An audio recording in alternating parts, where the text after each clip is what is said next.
So starting a YouTube hasn't really ever been like, it's never been something that I've properly considered until recently with the acceleration of the Black Lives Matter movement. And then I think the whole point of that is that anyone who's ever had an issue related to their race, now is their time to speak out and speak their truth. So a couple of weeks ago, I just finished my undergraduate degree at the LSE and I studied law and anthropology. So I was there for 3 years. I studied 15 modules across the law and the anthropology department, and not once was I ever taught by a black professor.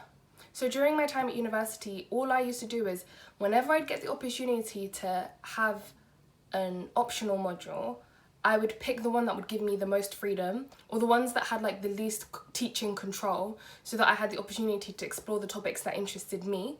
So in my second year, I got to do a research project as part of my anthropology side, and I could conduct my own ethnography, and I chose to do that in a chicken shop. And like, a few of my classmates laughed at me, and even my friends took the piss, but like, honestly, it was something that I was happy to do and I was proud to do.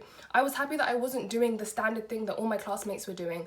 I was going to ends and looking at the chicken shops, because those are owned by brown people, black people, like ethnic people that aren't represented in my uni, and I was bringing them to my uni. It was my way of kind of showing this is who I am, and yeah, I'm different to you, but I'm proud of it. So as I was saying, every time I've had an option module, I've chosen to explore modules that are interesting to me.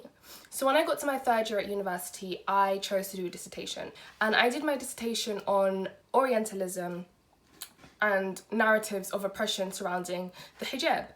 And no one in my department had any academic experience in Islam, and no one had any experience in like black struggles, ethnic struggles, anything to do with that. So I ended up doing my dissertation without a supervisor, and that was probably the hardest module I've done throughout my 3 years at university. Having to do it without a supervisor, you don't know if you're on the right track or not. All I could do was Google dissertations and read dissertation after dissertation to understand how to formulate my argument, how to structure my dissertation, how to do a literature review, all on my own. And every time I'd read a dissertation, it would say I could not have done this without my supervisor. And I just sit there like, am I gonna fail this module? So I went to my teacher, I went to someone in the department, and I said, I need help with this module, like who can I go to? And they said, oh, like there's no one in this department that is specialised in this area. What you could do, like the audacity, they said what you could do is go to Goldsmiths. So they're telling me to go to a university on the other side of London. LSE, which is supposed to be a world-class university, like renowned for its academic standards, is telling me, no, we don't have anyone here for you. Go to a university on the other side of London and speak to a woman who, surprise, surprise, is white. Like, I think it's such a shame that when you get to uni, you think, do you know what, this is finally my time to learn what I want to learn. But it's not. When you get to uni, you don't learn what you want to learn. You learn what your teachers want to teach. And more often than not, they don't want to teach about race because it doesn't affect them. It's not enough for universities to say, this month we're celebrating Black History. It's not enough to have an Africa Summit once a year. It's not enough to say we're decolonising the curriculum. In my last year of uni, I was looking back at one of the modules that I studied in my first year, and I noticed that they added a topic of Orientalism in Introduction to Anthropology, which is great. It's obviously an example of them decolonising the curriculum, but that's 1 week in one module. We need entire modules focused on race, on ethnicity, on Black history, on Black culture. That's what we need. Before you decolonise the curriculum, you need to decolonise the staff. We need more representation in the people who are teaching us. Right now, there aren't any Black professors at universities. And when I say there aren't, I genuinely mean it. Black professors account for 2% of all academia, and within them, 0.1% of them are women. There's less than 30 women in the UK right now who are black and teaching at university. That's appalling. It's so bad, and it's such a shame because the number of black students is rising and it will continue to rise. But we need people who are gonna teach us the topics that we want to learn about. In anthropology especially, topics related to culture and struggle, it's now more than ever, it's more important that people are reading about this, are learning about this, are writing essays about this, so that its importance is highlighted. The higher you go on the university rankings, the less colour you see. That's both in the students and the teachers. I mean, the percentage of black students in Oxbridge is really small. In 2015, 1.5% of Oxbridge offers were to black people. That's 1.5%.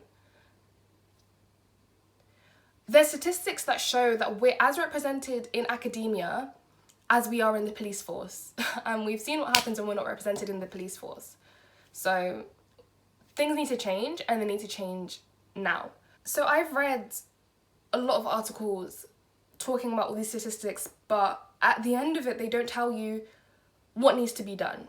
So it's almost pointless reading the article, because it's like, yeah, I understand there's a problem, but how can we fix it? Well, there's two ways we can. First of all, is increasing financial aid available to black students, especially. And second of all, making university more accepting. So financial aid needs to be available at every single level, undergraduate and postgraduate. Doing a master's and doing a PhD is a luxury. It's a luxury so many of us can't afford. Because the masters you don't get paid for, and a PhD, the salaries are so low, it's not enough to live on. Not as a black student. If you go to a high-ranking university, when you graduate, you could be earning from 25,000 and up. So to give that up to do a master's and a PhD isn't something anyone from a black or ethnic background is going to do easily. Because it's almost seen as selfish. You're looking out for yourself instead of your family that need the financial support. So if universities are providing that financial support, making the decision to do a master's is going to be that much easier. In 2017, 7% of master students were black. 7%. We need more, not just financial aid, but more awareness of financial aid available. When universities give students their offers, in the offer letter, they should state, this is the financial aid available for you, this is the scholarships you can apply to, this. If you need help, this is how you can get in touch, these are the things we can do for you. From day one, we need to know what we can do. Not from day one, from day minus 50. We need to know how you're gonna help us get to where we need to be. Once we've got the finance all sorted, we need universities to become more accepting. And we actually need those two to happen at once, and we need them now. Why is a girl in her dorm room in Nottingham Trent University hearing chants of "I hate black people" outside her room? Why is it right now a girl from Christ Church College in Oxford being targeted on Facebook because she's speaking out about her experience of racism in Oxford? An experience I don't doubt. I went to a trip to Oxford in year 12 through this outreach program, and it was 20 black girls. We walked through the library and all heads turned towards us like we were aliens invading their room. Like, we don't belong here, and what are you doing walking in our space? What are you doing taking up space where you don't belong? I felt so unwelcome in the short time I spent there that when I did get my offer, I rejected it. Why is it that there are less than 30 female black professors in the UK? And why are 20 of them being bullied? And why are 2 of them filing legal action for bullying?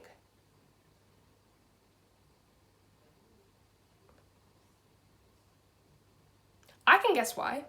Because when black people get to positions that are high, we're made to feel like you don't deserve it, or you're lucky you're here. It's a privilege for you to get to this position, when it's not. Because from the moment we're born, we're put at a disadvantage. We have to work twice as hard to get to where we are.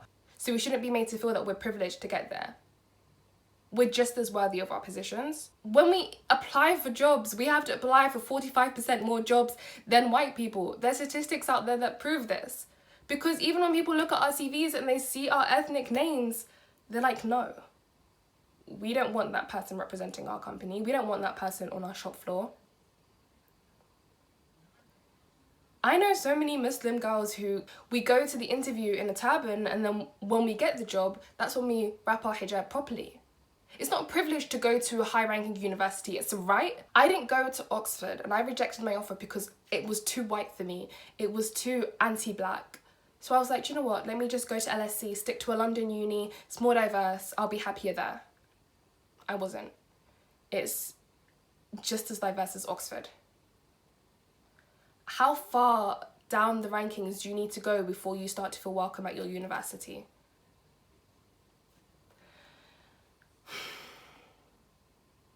I know that there are so many problems going on with race. I know that people are being killed for being black around the world, that people are experiencing racial violence, and I know that university is a problem, but it's not the biggest problem. But I feel like every racial problem shouldn't exist. That's why I felt that this video should be made and someone needs to speak about it.